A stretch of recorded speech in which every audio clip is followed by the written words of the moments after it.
SSDLC process. This is the graphical representation of SSDLC process. Risk assessment. Risk refers to the likelihood of a threat being exploited, negatively impacting a resource or the target it affects. For example, vulnerabilities being exploited after a new version of the software is published, design flaws, and poorly reviewed code can increase the risk of these scenarios. Risk management is an important pillar to integrate into the SDLC to mitigate risk in a product or service. Risk assessment is used to determine the level of the potential threat. Risk identified in the risk assessment process can be reduced or eliminated by applying appropriate controls during the risk mitigation process. Types of risk assessments. 1. Qualitative risk assessment. This is the most common type of risk assessment that you will find in companies, hopefully. In a qualitative risk assessment, the goal is to assess and classify risk into thresholds like low, medium, and high. It systematically examines what can cause harm and what decisions should be made to define or improve adequate control measures. Like all types of risk assessments, each level has a priority, where high has the most urgency. Even though qualitative risk assessments don't use numbers, a typical formula to evaluate qualitative risk is risk is equal to severity x likelihood. Severity is the impact of the consequence. Likelihood is the probability of it happening. It is up to the risk assessor to judge these circumstances. 2. Quantitative risk assessment. The quantitative risk assessment is used to measure risk with numerical values. Instead of low, medium, and high, you would have numbers that represent those bands. When carrying out quantitative risk analysis, we can use tools to determine severity and likelihood or custom series of calculations based on the company's processes. For example, suppose there are services with assigned business criticality levels. In that case, you can say that if a bug affects a business-critical service, an authentication service, a payment infrastructure, etc., you will assign 5 points. This highlights why it is vital to understand a security posture and its processes. Measuring risk and priority with an endemic equation to a company's services will have great results. Here is the quantitative analysis risk matrix. Risk assessments are better performed at the beginning of the SDLC, during the planning and requirement phases. Customer data gets exfiltrated by an attack. Once the system is developed, you can perform quantitative risk analysis.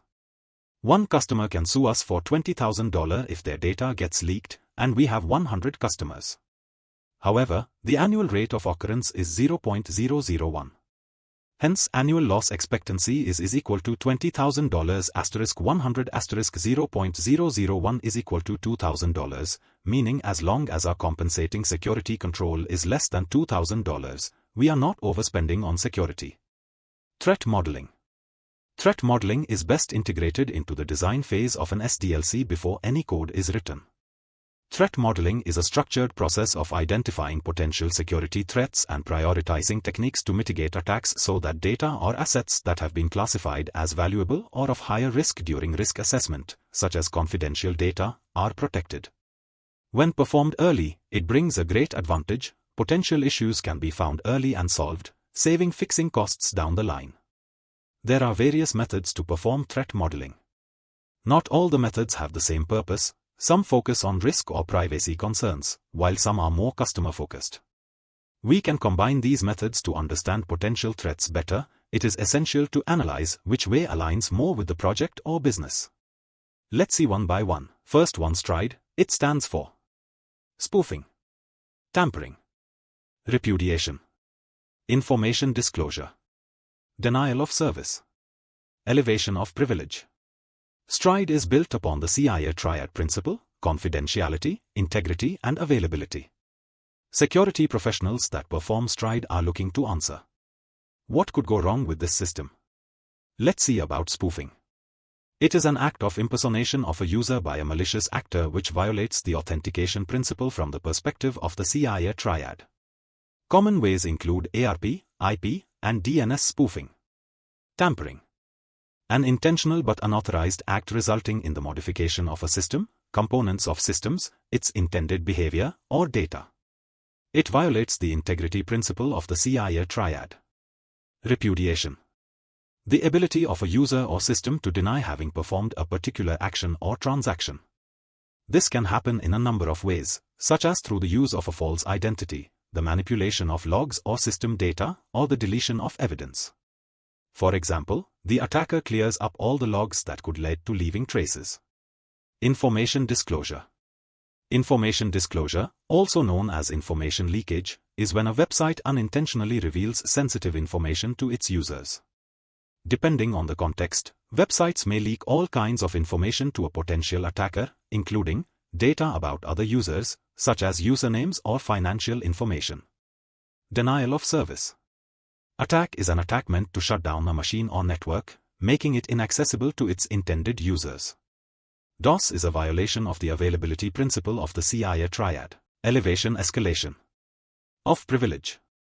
Privilege escalation refers to a network attack aiming to gain unauthorized higher-level access within a security system. This entails moving from a low level of privileged access to a higher level of privileged access. The second one is DREAD. It stands for damage, reproducibility, exploitability, affected users, discoverability. DREAD is also a methodology created by Microsoft which can be an add-on to the STRIDE model. It creates a rating system that is scored based on risk probability. Without STRIDE, the DREAD model also can be used in assessing, analyzing, and finding the risk probability by threat rating. Let's see about damage. It refers to the possible damage a threat could cause to the existing infrastructure or assets. It is based on a scale of 0 to 10. A score of 0 means no harm, 5 means information disclosure, 8 means user data is compromised, 9 means internal or administrative data is compromised, and 10 means unavailability of a service. Reproducibility. It measures the complexity of the attack. So how easily a hacker can replicate a threat. A score of 0 means it is nearly impossible to copy, 5 stands for being complex but possible, 7.5 for an authenticated user, and a score of 10 means the attacker can reproduce very quickly without any authentication. Exploitability. Referring to the attack's sophistication or how easy it would be to launch the attack. A score of 2.5 implies it would require an advanced skill set of networking and programming skills, 5 means can be exploited with available tools, a score of 9 means we would need a simple web application proxy tool, and a score of 10 means it can exploit through a web browser. Affected users. It describes the number of users affected by the successful exploitation of a vulnerability.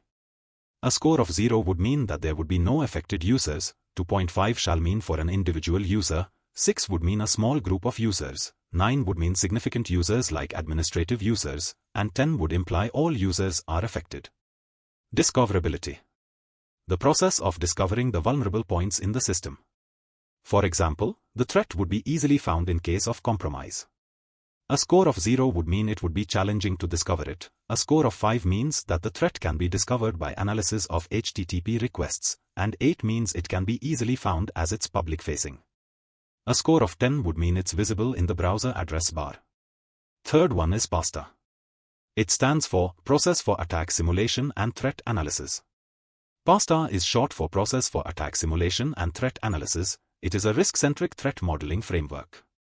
It identifies the threat, enumerates them, and then assigns them a score. This helps organizations find suitable countermeasures to be deployed to mitigate security threats. It is divided into 7 phases. 1. Define objective. The first stage focuses on noting the structure and defining objectives. This makes the end goal a whole lot clearer and ensures the relevant assets are threat modeled by defining an asset scope. Technical scope. This is where architectural diagrams are defined, both logical and physical infrastructure. Helpful in mapping the attack surface and dependencies from the environment. Decomposition. Each asset will have a defined trust boundary that encompasses all its components and data in this stage. For X, mapping threat vectors for a payment service and evaluating which components underlying the service can be leveraged for an attack. Components can be libraries, dependencies, modules, or underlying services, etc. Threat analysis. This refers to the extracted information obtained from threat intelligence. Useful to identify which applications are vulnerable to specific vectors. For example, a customer public-facing application can be susceptible to DDoS, unauthorized data alteration, etc. Vulnerability analysis. It analyzes the vulnerabilities of web application security controls. It identifies security flaws in the application and enumerates vulnerabilities. It is highly recommended to add mitigation to the identified threat in this stage. For example, when describing a past incident involving an exploit of a mail server, lessons learned or mitigation, lack of thorough testing before implementation and hardening the server. Attack stimulation. In this stage, we map out the possible threat landscape and the entire attack surface of our web application. We then map all potential attack vectors to the different nodes, identifying exploits and attack paths. This stage simulates all the enumerated information extracted from all of the previous steps. This helps security professionals determine the extent and probability of successfully launching the identified vulnerabilities. Risk analysis. Based on the collective data from the previous stages, all of the scoped assets that have been affected are analyzed, and finally, based upon the risk analysis, recommended steps to mitigate the risks and eliminate all of the residual risks are documented. Code scanning and security assessment in next video.